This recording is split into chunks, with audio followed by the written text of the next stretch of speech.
ಈ ಒಂದು ಮೊನ್ನೆ ನಡೆದಂಥ ಒಂದು ಸುದ್ದಿಗೋಷ್ಠಿಯಲ್ಲಿ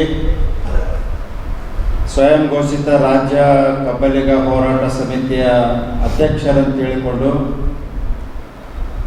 ಲಚ್ಚಪ್ಪ ಜಮಾದಾರ್ ಈ ಒಂದು ಕೋಲಿ ಸಮಾಜವನ್ನು ಮುಂದಿಟ್ಟುಕೊಂಡು ನಾವು ಎಷ್ಟೇ ತಳವಾರ ಎಷ್ಟೇ ಪ್ರಮಾಣ ಪತ್ರಕ್ಕಾಗಿ ನಾವು ಚಿತ್ತಾಪುರದಲ್ಲಿ ನವೆಂಬರ್ 2ನೇ ತಾರೀಕಿಗೆ ನಾವು ಹೋರಾಟ ಇಟ್ಕೊತೀವಿ, ಪಥಸಂಚಲನ ಇಟ್ಕೊತೀವಿ ಅಂತ ಹೇಳಿ ಕೇಸಿಂದ ಒಂದು ಸುದ್ದಿಗೋಷ್ಠಿ ಮಾಡಿದ್ದಾರೆ.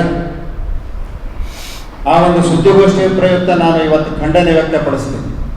ಇವತ್ತು ಕೋಲಿ ಸಮಾಜ ಯಾರ ಮುಖಂಡರು ಸ್ವತ್ತ ಅಲ್ಲ, ಯಾರ ರಾಜಕೀಯನೂ ಸ್ವತ್ತ ಅಲ್ಲ. ಇವತ್ತು ಅವರಿಗೆ ನೇರ ನೈತಿಕತೆ ಹಿಂದೆ 2022 ಅಕ್ಟೋಬರ್ 30ನೇ ತಾರೀಕು ನಮ್ಮ ಹಿಂದಿನ ಮುಖ್ಯಮಂತ್ರಿ ಬಸವರಾಜ ಬೊಮ್ಮಾಯಿ ಸರ್ ಅವರು ತಳವಾರ್ ಮತ್ತು ಪರಿವಾರ್ ಎರಡೂ ಅಧಿಕೃತವಾಗಿ ಘೋಷಣೆ ಮಾಡಿ ಹೋಗಿದ್ದಾರೆ.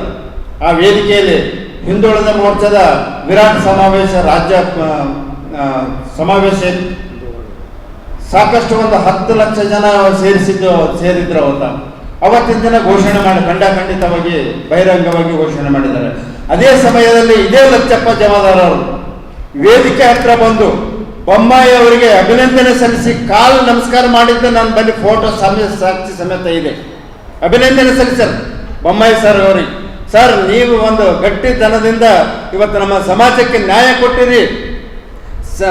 ಪರಿವಾರ ಮತ್ತು ತಳವಾರ್ ಇವತ್ತು ಎರಡು ಘೋಷಣೆ ಮಾಡಿದ್ರೆ ತುಂಬಾ ಅಭಿನಂದನೆಗಳನ್ನು ಸಲ್ಲಿಸಿದ್ರಿ ಅಂತ ಹೇಳಿ ಕೇಸಿ ನನ್ನ ಬಳಿ ಅವರ ರೆಕಾರ್ಡ್ಸ್ ಇದೆ, ಫೋಟೋನೇ ಇದೆ.